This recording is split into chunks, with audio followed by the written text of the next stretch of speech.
Between the European Parliament elections of 1989 and 1994, voters faced a tumultuous period of change. The end of the Cold War resulted in the reunification of Germany, replacing a monolithic security problem with a new set of challenges, including the agonizing conflict in Bosnia. Without doubt, the disintegration of the Soviet Union further added to the complexity of the situation. The period was also marked by economic recession, leading to a continent-wide unemployment rate above 10% for the European Union. In June 1994, the fourth European Parliament elections were held, inviting over 265 million citizens from the 12 member countries of the European Union to exercise their right to vote. These elections were significant, as the Maastricht Treaty introduced new procedures, granting enhanced decision-making powers to the EP and a role in the nomination of the Commission and its President, making the Parliament more influential. With the inclusion of these new powers and the ongoing enlargement debates and intergovernmental conference, one might have anticipated a higher level of attention and interest in these European elections compared to previous ones. However, despite efforts by party groups in the European Parliament, particularly the Party of European Socialists and the European People's Party, to Europeanize the election campaign and coordinate campaigns with their national party organizations, the diversity in campaigning and voting behavior remained as significant as ever. Almost a year after the ratification of the Maastricht Treaty and coinciding with the Austrian vote in favor of joining the EU by significant margin, one would have anticipated a decrease in expressions of anti-integration sentiments. However, contrary to expectations, there was an increase in the number of explicitly anti-integration movements emerging in several European countries. Accordingly, these developments defied many stereotypical assumptions. In other respects, the election results challenged preconceived notions. It was the French voters, rather than the Danes, who cast the highest proportion and number of explicitly anti-integration votes. Similarly, the Dutch voters exhibited greater apathy towards participating in the polls compared to the British electorate. In most cases, election campaigns revolved around previous national contests and debates, rather than focusing on the new role of the European Parliament in the post-Maastricht and post-enlargement era. This was primarily due to the early stage of the EU political system, which still required autonomous legitimacy, and the tendencies of politicians and media to prioritize the domestic implications of the elections and associated discussions. In consequence, there was a notable emphasis on abstentionism and anti-government votes in many post-election analyses. Ludicrously, it was only in Germany that Chancellor Helmut Kohl's CDU party remained committed to an integrationist stance, leading to a more forward-looking and European election campaign. Kohl, more than any other European leader, enjoyed the advantages of German economic dominance within the European Union and the alignment between German federal political structures, traditions, and those emerging in the European Union. And besides, Kohl had a vested interest in the upcoming Bundestag elections on the 16th of October 1994. The 1994 elections marked a significant decline in voter turnout, reaching the lowest point up to that moment with only 56.5% participation. The turnout of 63% in 1979, although somewhat disappointing, was still considered acceptable. The subsequent elections witnessed a further decline in turnout, with 61% in 1984 and 58.7% in 1989, which was seen as a natural development. The overall decrease in turnout was largely attributed to voter apathy in countries that traditionally showed high levels of support for European integration. Most notably, the Netherlands experienced a substantial drop in voting participation, with turnout falling from 47.2% in 1989 to 35.6% in 1994, marking the lowest turnout among member states. In Germany, the turnout declined from 62.3% to 58%, while in Italy it decreased from 81% to 74.8%. Ireland, on the other hand, witnessed a particularly dramatic decline in voting, plummeting from 68.3% to 37%. Even in Greece, where voting was compulsory, the turnout fell from 79.9% to 71.9%. By contrast, the two countries that held Maastricht ratification referendums, France and Denmark, witnessed an increase in voter participation. In France, for instance, voter turnout rose from 48.7% to 53.5%, while in Denmark it increased from 46.2% to 52.5%. Spain also experienced a similar increase, with turnout rising from 54.8% to 59.6%. Interestingly, even in the UK, there was a slight uptick in participation from 36.2% to 36.4%. Meanwhile, in Belgium and Luxembourg, where voting is compulsory, the turnout remained largely unchanged at a high level of 90%. The outcome of the 1994 elections can be seen as a continuation of the downward trend in voter turnout, which aligns with similar patterns observed in several Western democracies, particularly since the 1980s. According to the majority of commentaries, the voters who did choose to participate seemed primarily motivated by domestic issues and concerns. In regard to the election results, the latter revealed a decrease in the dominance of the two major groups, the PES and EPP, within the parliament. During the inaugural session of the new parliament in July 1994, these groups collectively held 355 out of 567 seats, compared to their previous stronghold of 359 out of 518 seats. The relative decline in their representation has been accompanied by an increase in the number of smaller groups. The 1994 campaign itself was markedly brief and received relatively limited attention. In Britain, for example, the major parties unveiled their European manifestos as late as the 24th of May. In the Netherlands, where the parties were fatigued from their third election campaign in 4 months, their focus was mainly on the formation of the new national cabinet rather than the European elections. The international press seemed uncertain about how to cover the elections, with many articles feeling obligatory rather than genuinely engaging. During this period, much greater emphasis was placed on the 50th anniversary commemorations of the Allied invasion in Normandy.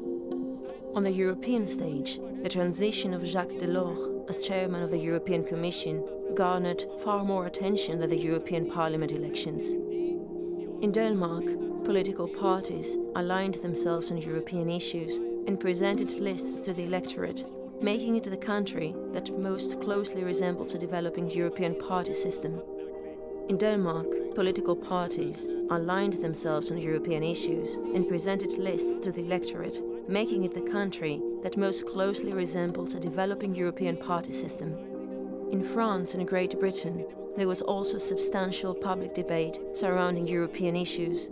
The European reported that France is engaging in the Euro contest with such fervour that the campaign appears to be on the brink of overheating. With new parties emerging seemingly out of nowhere, even the French themselves are bewildered.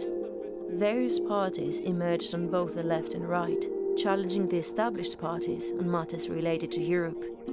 In Britain, the debate on Europe was stimulated by the existing national parties rather than new political parties. The different stance taken by Prime Minister Major and the opposition parties, Labour and the Liberal Democrats, on the proposal for a multiple-speed Europe became a significant issue. The far right and new parties in Germany also contributed to the production of debate. The European reported that figures like Schönhuber and the Republikaners shared a belief that Germany is constantly persecuted by the rest of Europe, allowing too many foreigners into the country.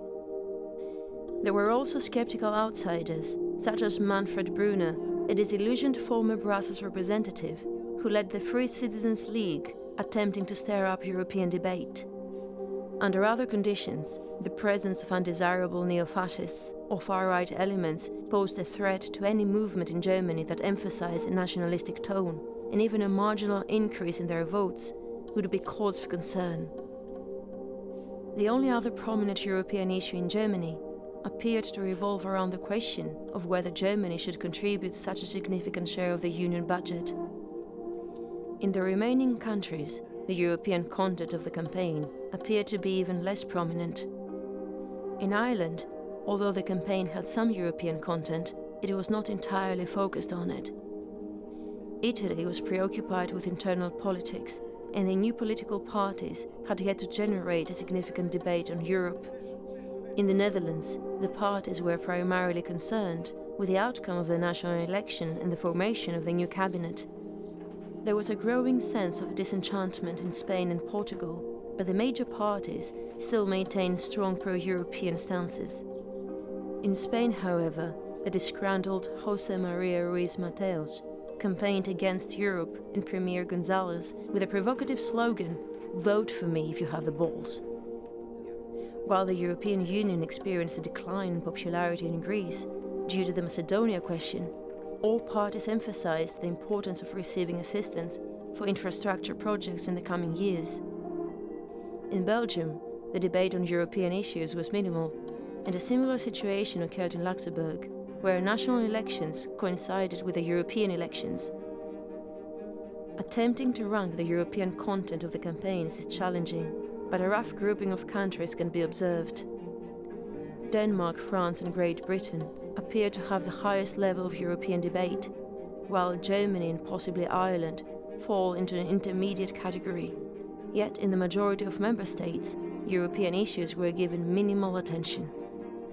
Under other conditions, the death of John Smith at the beginning of the campaign and the absence of prominent public figures as candidates in the UK did little to generate interest.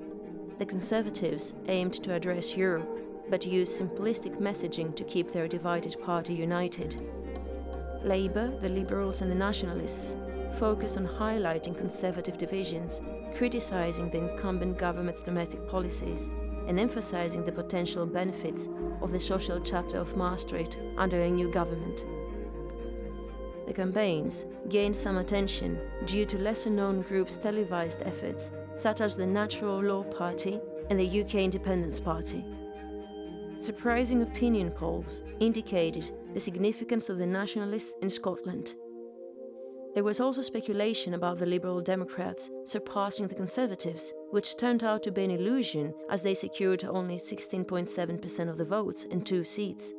In France, voters were presented with 20 lists to choose from, leading to a complex political landscape. The split between the moderate right and the extreme right National Front of Jean-Marie Le Pen was further complicated by the emergence of an anti-Maastricht group within the moderate right parties. On the left, alongside the traditional communist-socialist divide, a socialist radical division arose with the creation of a separate list led by the controversial Bernard Tapie. Both these groups shared similar views on Europe but disagreed on leadership within the centre-left forces in the post-Mitterrand era. The Italian campaign was comparatively simpler and subdued. Berlusconi, with the support of his resources and media empire, sought to increase the political influence of Forza Italia, while other parties aimed to retain their existing supporters. Most parties faced resource constraints due to the close proximity of the European elections to the costly general elections. In Portugal, much of the interest revolved around the socialist opposition's criticisms of the Social Democrat government and its handling of the ongoing recession. In other ways, Denmark saw criticism of the Social Prime Minister not only from the existing anti-integration parties, but also from a new group called the June Movement. While the 3 anti-integration groups shaped the campaign, they only accounted for 1/3 of the votes. Germany stood out with its focus on European issues, although the issue of European integration played a lesser role in the overall campaign.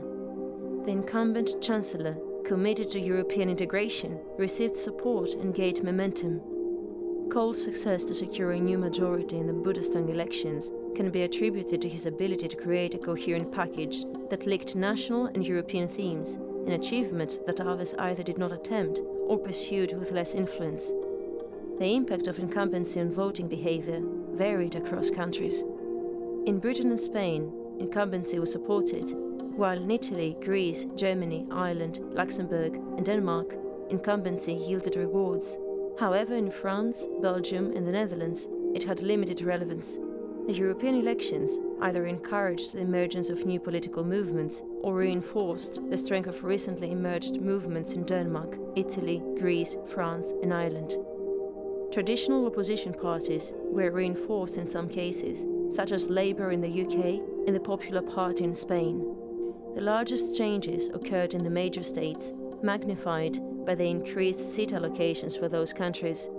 In Germany, the Free Democrats and the Republicans lost all their seats, while the Social Democrats and Christian Democrats gained seats. France saw a smaller increase in seats, allowing the Socialists to lose only a few seats despite a significant drop in their vote share. The winners in France were the centre-right Other Europe list and the Radical Energy list, which together obtained 26 seats. In Italy, the Popular Party and the Socialist Party saw a decline in seats, while Silvio Berlusconi's Forza Italia emerged as the big winner. In Great Britain, Labour gained seats, while the Conservatives experienced losses. In Spain, the Popular Party gained seats with minor losses for the Socialists. The in-depth analysis of the diverse results and voting trends across the 12 EU member states leads to the inevitable conclusion that electoral behaviour was primarily driven by national political considerations. Only in Denmark and France did the national political agenda prioritise questions of European integration and national identities. This led to a fragmentation of the usual political forces as the European integration issue crossed traditional party and voter lines. Given the prominence of the European issue in the national political agenda, the election results were widely seen as having significant repercussions on domestic party competition.